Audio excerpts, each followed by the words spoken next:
बागेश्वर नगर से इस वक्त की बड़ी खबर।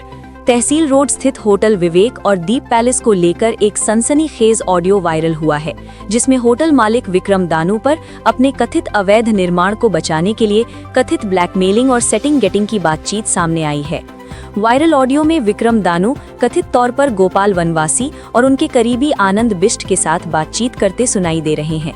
बातचीत एक गाड़ी के अंदर रिकॉर्ड की गई बताई जा रही है और दावा है कि ये रिकॉर्डिंग खुद विक्रम दानू ने की है।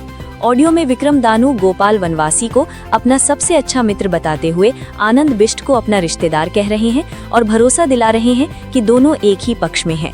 इतना ही नहीं, बातचीत में पैसों के लेन देन की भी खुली चर्चा सुनाई दे रही है, जहां पहले 50,000 की बात, फिर 40,000 देने की पेशकश और बाद में 1 लाख तक बढ़ाने की बात कही जा रही है। वहीं दूसरी ओर गोपाल वनवासी 4 से 5 लाख रुपए की मांग पर अड़े सुनाई दे रहे हैं और हाईकोर्ट के वकील के नाम पर पैसे की डील होती नजर आ रही है। इस पूरे ऑडियो ने कई बड़े सवाल खड़े कर दिए हैं। क्या अवैध निर्माण को बचाने के लिए सेटिंग का खेल चल रहा है?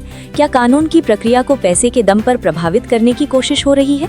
मामले पर नगर व्यापार मंडल के पूर्व अध्यक्ष कवि जोशी ने कड़ी प्रतिक्रिया दी है। उन्होंने साफ कहा कि विक्रम दानू अपने अतिक्रमण पर बने होटलों को बचाने के लिए पर्दादारी की सौदेबाजी करते पकड़े गए हैं। कवि जोशी ने ये भी याद दिलाया कि अपने कार्यकाल के दौरान उन्होंने तहसील रोड स्थित इन निर्माणों के खिलाफ प्रशासन से लेकर नैनीताल हाईकोर्ट तक लड़ाई लड़ी थी, लेकिन प्रशासन की लचर कार्यप्रणाली के चलते आज भी अतिक्रमणकारी होटल खड़े हैं। बड़ा सवाल अब यही है, क्या इस वायरल ऑडियो की निष्पक्ष जांच होगी और क्या कानून ऐसे मामलों में सख्त कार्रवाई करेगा या फिर सेटिंग गेटिंग का खेल यूं ही चलता रहेगा? फिलहाल इस ऑडियो की पुष्टि जांच का विषय है, लेकिन अगर ये आरोप सही साबित होते हैं तो बागेश्वर में अवैध निर्माण और भ्रष्ट तंत्र पर बड़ा एक्शन तय माना जा रहा है। आज की डेट में जो है एक आनंद भाई जी हाँ मेरे मित्र ही हैं और एक आपके रिश्तेदार है वो ये तो मेरा रिश्तेदार है। करो ये हमारी बहन तो इनकी वो ठहरी रिश्तेदारी में वहाँ विवाही ठहरी है वो नहीं थे अलगानी वो जगदीश बाबू वो नहीं थे हैं। अच्छा हमारे तो खासी है बुला रहे थे आपको एक्चुअली में दीप पैलेस का ड्रॉप बॉक्स में उसी दिन रोक दिया था हमने, ड्रॉप बॉक्स में पड़ा है वो भी कर रहे एक बार यहाँ तो हमको मिला करके। तो क्या रास्ता करें बताओ, अभी बताओ। अब ड्रॉप बॉक्स में रुकाया तब से, अब तो उनके ऊपर भी बात आई कर्मचारी की भी वाट लगने वाली है यार। मैंने आनंद भाई देखो हम लोग 3 ही लोग हैं, भाई साहब ने बोले यार 50 की बात हुई थी, दही हुई थी, आपके सामने की बात है और फिर मैंने कहा हाथ पैर जोड़े, मैंने कहा 40 आपको देते हैं, मेरे को तो ज़्यादा परेशानी हुई है, बाद में हम लोग कर लेंगे यही तो बात हुई थी। आप उसके बाद नहीं आपने मेरा तो आपको तो पता था ना दीदी, मुझे मालूम नहीं था इसका। विवेक भी आई नहीं कहा जबकि नाम थोड़ी लिखा है उसमें, खाली दीप पैलेस लिखा हुआ है, नाम आपका थोड़ी लिखा। अब जो भी है ना, अब मैं ज़्यादा तो कुछ नहीं कहूँगा राजू भाई, ये है कि मैं वही आपको जो दे रखा है उसके ऊपर लगा लू करके एक के आसपास का मैं आपका कर देता हूँ। आप होटल से आपको जो समझाओ नहीं, आप 4-5 के आसपास कर दो। अरे यार मेरे तो कुछ है ही नहीं ना, अरे मेरा तो कुछ है, मैं तो लोन से डूबा पड़ा हूँ, मेरे तो होटल का ही खत्म हो रहा है ना ड्रामा है नहीं है मेरे पास ऐसी कंडीशन में नहीं है मेरा ना। वकील मांग रहा है साहब, अरे मेरे से तो आपसे मिलाओ कह रहा है। अरे हमने तो अपना हाथ काट के दे दिया, एफिडेविट बना के साइन करके दे दिया आपने। यार भाई साहब क्या बताऊं, मुझे क्या पता चला दीप पैलेस का भी ऐसा लफड़ा है। अरे मुझे ऐसा होता तो मैं खुद ही वो कहता ना आपसे यार कोई नहीं दिखेगा, कोई दिखेगा और मोबाइल यार मेरे लिए भी साला सिर दर्द है ना साला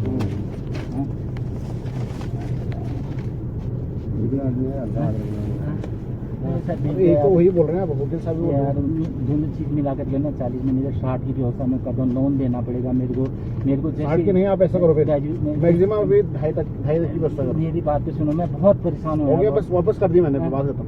अभी तुम्हारा रिश्तेदार है सामने, देखो तो मेरे साथ ही रहता है 4 दिन, तो ये पांडे जी में रहता क्यों? अच्छा सुनो, ज्यादा नहीं कहूँगा ना, मैं 1.5 का कर देना। अच्छा सुनो, मैं लोन देने का और थोड़ा सा टाइम कर दो। सुनो थोड़ा सा, मुझे जाना है नैनीताल, थोड़ा सा टाइम लगेगा राजू, मैं लोन लूंगा, मैं अपना गिरवी रख रहा था। मेरे पास नहीं है, करो मेरा तो ना, मुझे कल जाना है थोड़ा बहुत, कभी जोशी के चक्कर में मैं फंसा पड़ा हूँ ना, वो आपको पता है ना, पहले कुछ नहीं है, अब उस समय भी अभी भी मेरा केस चल ही रहा है नहीं मेरा। अब 2.5 तक का कर दो, कल सुबह जाना ही मुझे नैनीताल, कल सुबह नहीं, मुझे आज जाना था, मैं आज मेरा कोई मैटर आ गया था इधर सर मैं कह रहा हूँ ना, मेरा थोड़ा टाइम लगेगा, मेरे को यानी थोड़ा मौका दे दीजिए, समय दे दीजिए मुझे, मैं आपके हाथ जोड़ता हूँ। अब वो रोका है खाली, वो थोड़ी रुकेगा। चलो मैं तो आप कह ना मैं तो कोई बात नहीं, मेरे को तो आप 5-7 दिन के बाद दे देना, मैं यही फोन कर देगा आपको, ठीक है। वकील साहब तो नहीं मानेंगे, रो रखा और उल्टा मेरे को जो डांटने लग गया हूँ। अरे यार बोला तूने खाली क्यों रुकवा दिया, बोला कल फाइल उस दिन फाइल हो जा रही थी।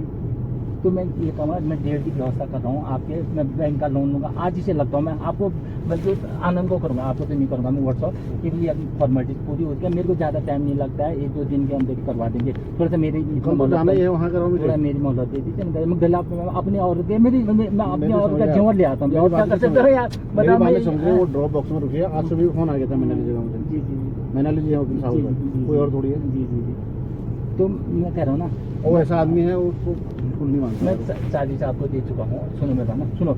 और 1 गज की व्यवस्था में मैं बैंक में लोन 1 लाख का करेगा, वो 1 लाख का जल्दी दे देता वो पर्सनल लोन में, है नहीं। मैं उसका करके मैं हो सकता है कल को या परसों तक मैं आपको जो है मेरे आनंद को भेज देना, आप मत आइए सर, है नहीं, या मुझे बुला दीजिएगा ना, मुझे वकील को देना ना, कल सुबह जाना है मुझे।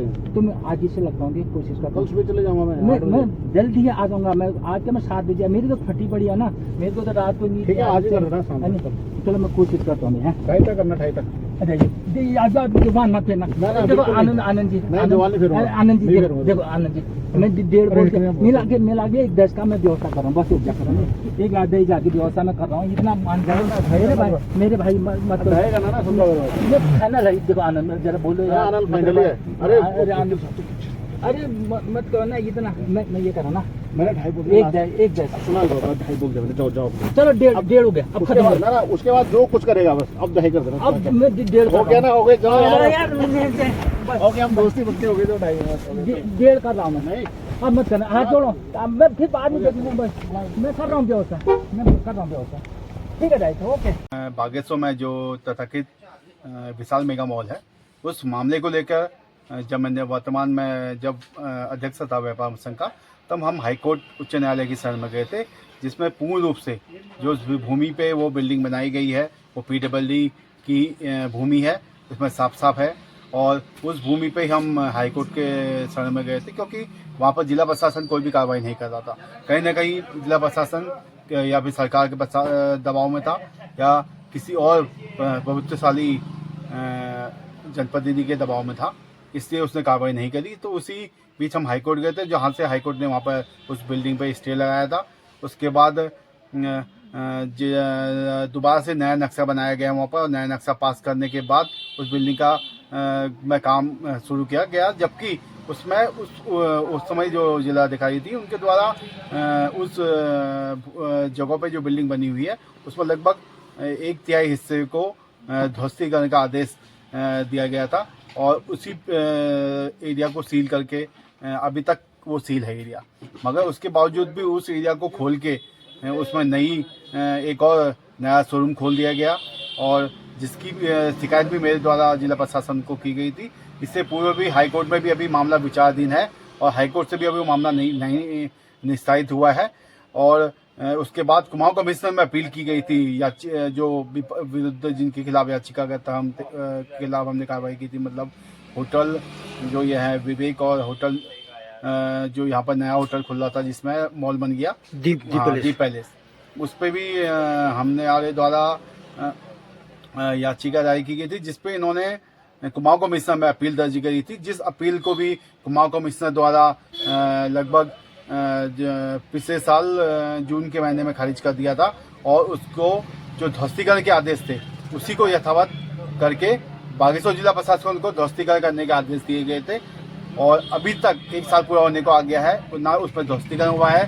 उल्टा उस प्रॉपर्टी में जिस एरिया को ध्वस्तीकरण के आदेश थे उसमें भी निजी व्यावसायिक दुकान खोल दी गई है, और प्रशासन को लिखित रूप से जो वर्तमान में अभी यहाँ पर जिलाधिकारी महोदय हैं, अपर जिलाधिकारी महोदय हैं, SDM महोदय हैं, और जितने भी जिला विकास प्राधिकरण में अध्यक्षीय अभियंता और ये लोग AE और JE लोग हैं, उन सब को लिखित रूप से और मौखिक रूप से और व्हाट्सएप के द्वारा भी मेरे द्वारा उनको सूचित किया गया था कि भैया आपके द्वारा आंख बंद करके एक अवैध अतिक्रमण पर कार्रवाई न करने के बजाय उसको बढ़ावा देकर उसको सही दिया जा रहा है। आप तत्काल इस पे कार्रवाई करके इस काम को रुकवाएं, मगर उसके बावजूद भी कोई कार्रवाई नहीं हुई। आज ये तथाकथित एक ऑडियो कहीं वायरल हो रहा है जिसमें मेरा नाम लिया गया है।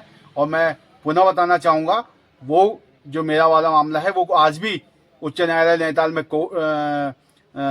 विचाराधीन है, और जब तक उस मामले में जीत हासिल नहीं होगी तब तक वो लड़ाई मैं स्वयं लड़ते रहूँगा।